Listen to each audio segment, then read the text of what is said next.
Good afternoon. My name is Chris Morning, and today I'll be talking to you about the Windows 8 operating system. Once again, by Chris Morning. Do you remember those big clunky computers that you used to have back in the day? Maybe in the early 2000s, where you had the big system sitting on the desk. You also had the low resolution on the screens for Microsoft. And you also had those nights where you had to stay up and let it finish its booting or either, kick off or shut down.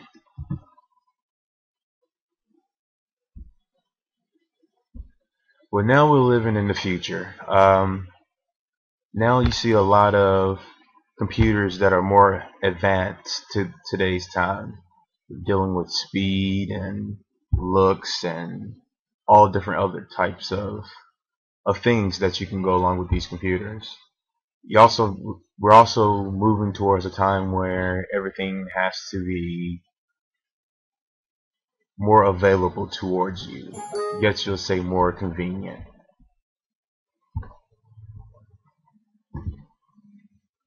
And not only that, we're also coming out with new technology that allows you to interact with your computer rather than telling it exactly what to do.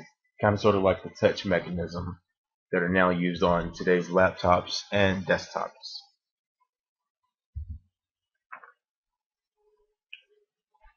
Today, what you can expect from me today, today I'll be talking about the Windows 8 system. I'll be explaining what Windows 8 is. I'll also be explaining how it changed from the previous Windows to what it is now. Also, how the features affect the users that use these systems today. And I'll also relay two of my favorite applications that I would install on any of the Windows products, but most definitely on Windows 8. What is Windows 8? Windows 8 is an operating system that was released October 2012, the 26th of October. It was created to make a easier tablet, or shall I say easier on people that carrying the tablet. So basically, they designed this system for people to use more of like a tablet. It has more of like a mobile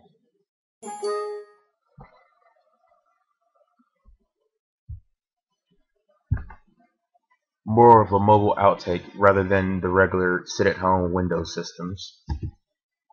Um, and this also uses touch user interface, which is basically a touch mechanism where you can use your hands instead of using a mouse to click or either to drag or you know normal things that a mouse would do. Like I was saying earlier, the previous slide, the touch makes it a lot easier to maneuver on. This really is a nice feature how it has in the Windows 2000. I'm sorry, the Windows 8. Um, I really like it because of the fact that it's more not personal, but you can use it a lot more for your sake. Like say, some people don't like to use mouses. I don't like to use mouses. I like to interact with my computer rather than tell it what to do. And with this mechanism or with this program, or I'm sorry, this interface, you'll be able to do that.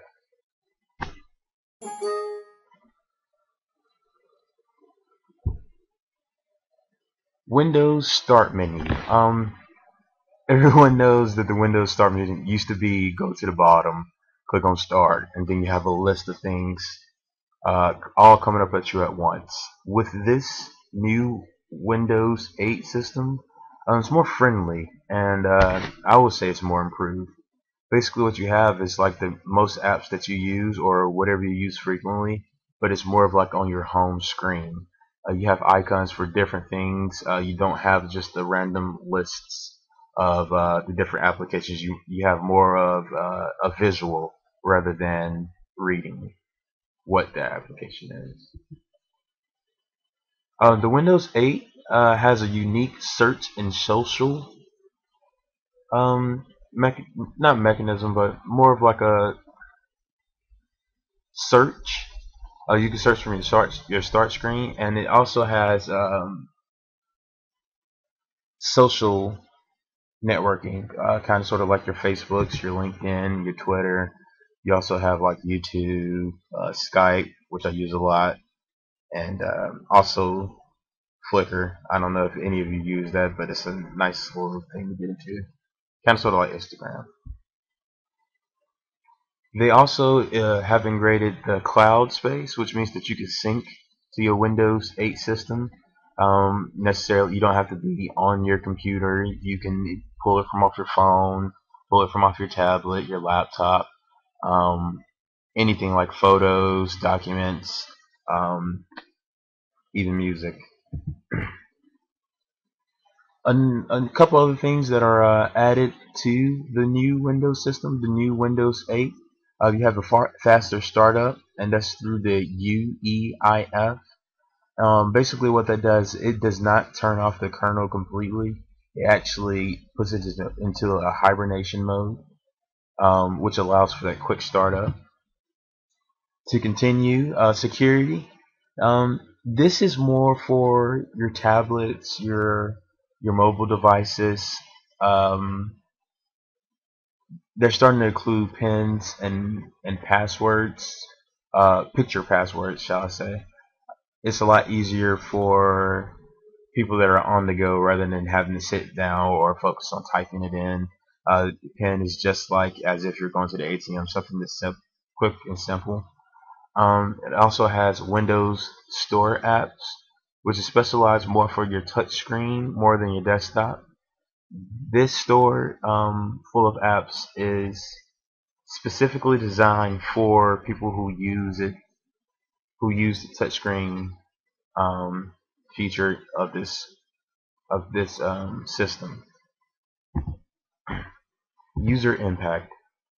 Now, users can be more mobile since the Windows 8 can support like a tablet user. I know with the Windows 7, I previously had that one. It's more of a hassle for me to go into a place, have to pull up, log on, go through all of my login stuff, having to connect. With the Windows 8, it's a lot faster. You won't have that type of problem of not being convenient for you. It's easier for most customers to maneuver through the flow of the systems, which means that it's kind of there for you. It doesn't really hide anything from you. I believe that this system is more advanced for users that are new coming, only because that they have picture icons to go along with anything. Some people are more familiar with pictures rather than just names and labels. Now, some customers don't like this whole setup. The setup that I'm talking about is the mobile setup. They're basically with the Windows 8. They're taking that and trying to make it into a mobile desktop. And kind of sort of the last point, they're not interested in that type of mobile platform. Now, the two apps that I would love to download, or I mean, you can download them from off any of your computers, but I really like it with the Windows 8. One of them is Skype, and the other is Netflix. And I'm just going to go through both of those and explain to you what that means to me, or more of like why I like those two programs and why I would download those. Skype. Skype is for doing things together when you're apart. With Skype, you can make phone calls. You can also text through Skype. The thing I do the most is video chat. Um, and after the next slide, I'll tell you why I really like that. The benefits of the Skype is free to have unless you're using voice to text. It's convenient for people who have family far away, which is that's me. Um, see people that you can't see on a daily basis. Now, I have a family that is currently 2 hours and a half away, and I have a newborn son. We don't have the time to travel back and forth every weekend or every other weekend. We don't have the time or money for it. So what I like to do is use Skype. Skype is something that's really simple. Family members can all log on. You can log on and find some people, call some people, and we interact that way. That way you can see how my son is doing, or my son can see the family, that he's not missing out on anybody if he doesn't break that connection. In reality, that saves me a lot of time and a lot of money because of the fact that I don't have to take that 4 hour round trip drive, maybe 5 hour round trip drive to somewhere, and then I don't have to pay for the gas as well. It's so simple. You just log on, you dial up who you want to talk to. If they're online, you get it. If not, you can always leave them a video mail. And I think that's just the best way to go about doing it. Like I said, it's more convenient for me. It's less stress on me having to travel 4.5 hours round trip with a 9 month old in the backseat. It's not really working out for me. So I really love this program or this app that comes along with it. Now Netflix. Netflix is a mobile way of watching TV shows and movies over the internet. Now I know what you're thinking. You're thinking, okay, I'm not gonna pay to watch or anything like that. It only costs $7.99 a month, which is cheaper than cable. I do that. My friends do it all the time. It's user friendly, and it's a portable way to watch TV. You can watch it from off your regular TV. You can your laptop. You can also do for your mobile devices, kind of sort of like the picture below.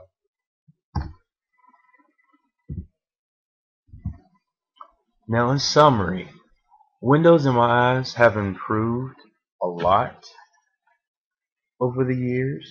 I really like how they added the touch feature with it. I'm really hands-on. I really don't like using a mouse. I really like being able to interact with my computer system. Search in the social, I really think that's a really good feature for younger people that are trying to stay in tune with the social media. Cloud, I love Cloud, how you can pull up your pictures, um, not only through your mobile device but through your tablet and also through your computers. The new system is great for people on the go. Windows 8 was basically built for mobile purposes. Built with the mobile platform, it's really designed for those people that are on the go. And just to add another thing out there, millions of apps are available, but what I would download is the Skype and the Netflix. Because of the time that it saves and the money as well, I really love saving money, and I also love saving time. And those two apps, over time, will save me a lot of money. I know Netflix is $7.99 a month, but if you're cutting that out from a cable bill that's normally $80, it really takes an effect. That was my breakdown of Windows 8. I just went through and kind of just described exactly what it was, what has changed, who has it affected, the new and improved things that has been uploaded to this Windows 8. Not only that, I also gave you two examples of what I like to call saving money and time with those two apps, the Skype and the Netflix. And that's about it. Remember, this is Chris Morning from the NOS 110, Mr. Scott's class.